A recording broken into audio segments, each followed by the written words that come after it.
Il est à Washington pour plaider la cause de l'Europe et de l'Ukraine. Depuis plus d'une heure, Emmanuel Macron fait face à l'imprévisible Donald Trump, devenu un fervent soutien de la Russie et de Vladimir Poutine. Au même moment, le futur chancelier allemand se prépare au pire scénario. Il milite pour un réarmement de son pays.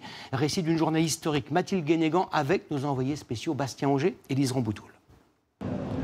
Des sourires, une poignée de main qui se veut chaleureuse en guise d'accueil. Une rencontre historique à la Maison-Blanche, mais les Américains mettent la pression.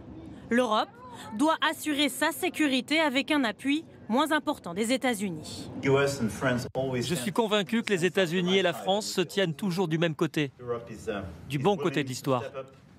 L'Europe est prête à faire plus, à être un partenaire plus important pour la défense du continent européen.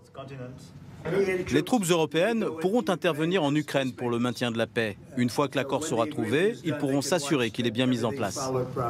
Emmanuel Macron est venu dire que les Européens sont prêts à investir davantage dans leur défense pour moins dépendre des États-Unis. On a senti que les divergences étaient encore fortes, notamment sur l'Ukraine. Donald Trump s'est aussi dit prêt à rencontrer prochainement le président ukrainien. L'Europe de la défense va-t-elle devenir une réalité ? Les conservateurs allemands l'ont emporté hier soir. Leur leader, Friedrich Merz, prône pour la première fois dans l'histoire allemande une défense européenne forte. Un message martelé encore ce matin en conférence de presse. Les Européens doivent organiser très rapidement leur propre capacité de défense. Ce sera une priorité absolue dans les semaines à venir. Après les discours, les actes suivront-ils ? Réponse avec notre équipe sur place. Le futur chancelier doit d'abord bâtir une coalition pour gouverner et surtout, il doit trouver un budget pour financer ses nouveaux équipements militaires et renforcer l'armée. Et sur ce sujet, la population est partagée.